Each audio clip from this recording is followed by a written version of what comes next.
So I recently visited the cinema for the first time in a little while, and I saw It Chapter 2. I saw the first film when it was released 2 years ago.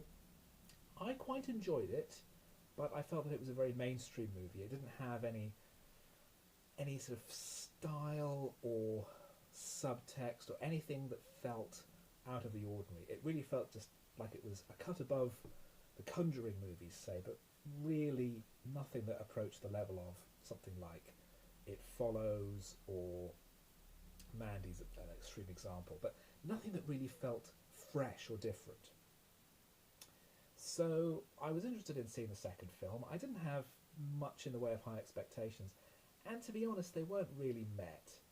Um, it's to begin with, it's insanely overlong. I did a little bit of research. It is the longest horror movie ever to get major release.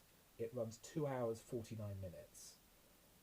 The next longest was Suspiria, which came out a couple of years ago, which is a bit over 2 hours, and then Midsummer, which was released earlier this year, and now has a director's cut that's actually 3 hours long, because 3 hours is obviously a very sensible length for a horror movie. There are a lot of subplots that are completely irrelevant. We find out that the characters have grown up since the first film. It's 27 years later, so it's now present day. Pennywise is emerging again, and having made a pact years earlier, the Losers Club reunite to go back to Derry and take on Pennywise and defeat him once and for all. And we hear stuff about what's going on in their lives. So Bill, who is still a complete blank of a character, and James MacAvoy has nothing to do with him other than give him a stutter. We find out that he's a married screenwriter, and we find out that his marriage is in trouble and the movie's in trouble, and none of this is relevant. We have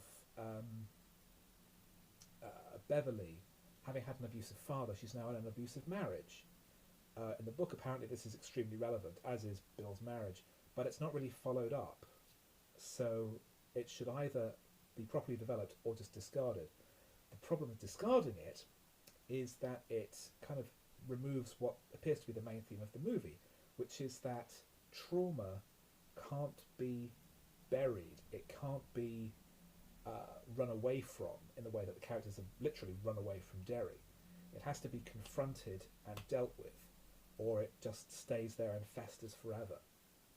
And this is how Pennywise operates.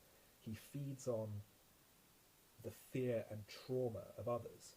The film starts with a brutal homophobic attack, which ends with someone being thrown into the river, from which he's rescued and consumed by Pennywise.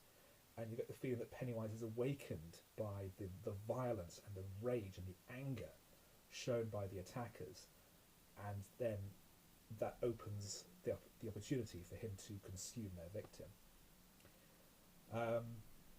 And this runs all the way through the movie. So you have the characters apparently escaping from Derry, but still falling back into old patterns. So Beverly is still in an abusive relationship. Richie has elements to his character that aren't, I don't think, really addressed in the first film, that are very subtly dealt with in the second, but only really become clear at the end, which I won't spoil, but it's cleverly written.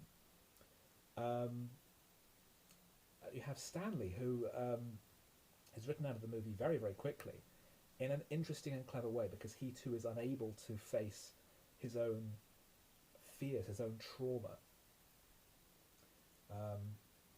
So it has interesting ideas, and it does have a couple of good performances. I thought Jessica Chastain as the adult Beverly, I thought was very good. Bill Hader as the adult Richie, who's become a stand-up comic. There's been talk of him getting an Oscar nomination. He's been said, "Oh, it's the best thing in the movie." The reason I think that people really latch onto his characters, firstly, he's the comic relief. That's a problem, because whenever there's a big, terrifying sequence, it ends with Hader's character making a joke, and that undermines the fear of the whole sequence. Now, it's reasonable that there would be a safety valve of someone who makes jokes in tense situations, because that's how they deal with this kind of emotional intensity. That acts as a safety valve for them, but it also acts as a release for the audience, and it just lets all the air out of the scene at the end. So he's the comic relief, and also he is by far the most interesting character and the most subtly written. So he's much more interesting than anyone else, which is a function, I think, of bad writing, that there are so many characters and only one of them is really interesting when it's supposed to be a group of 7, and the fact that he's the funny one. The film has a very repetitive structure. We get to see characters going through these traumatic encounters with Pennywise, or some sort of incarnation of Pennywise. And then we do it again later in the movie, and it just feels it's turning the handle. There's either too much or too little. It's a film packed with incident and not enough plot. So although it feels like the 2 hours and 50 minutes go quite quickly, it's because you're watching a film that feels like it's only 90 minutes, because there's only really 90 minutes worth of story there, but it's been padded out with all this extra material. So overall, if you watch the first movie and were quite invested in it, then you could do worse than this. It's not terrible by any means. It's very well directed. It looks fantastic. The acting is generally good. The cast is generally of quite a high calibre. Bill Skarsgård is still fantastic as Pennywise, obviously. And firstly there's a cameo by Peter Bogdanovich, apparently as himself as the director of Bill's movie. And there's a cameo by Stephen King himself, in a role that is clearly written for him. It's so obviously written for Stephen King, in that it's a character who is this funny little character role who's in one scene and has no bearing on the plot at all.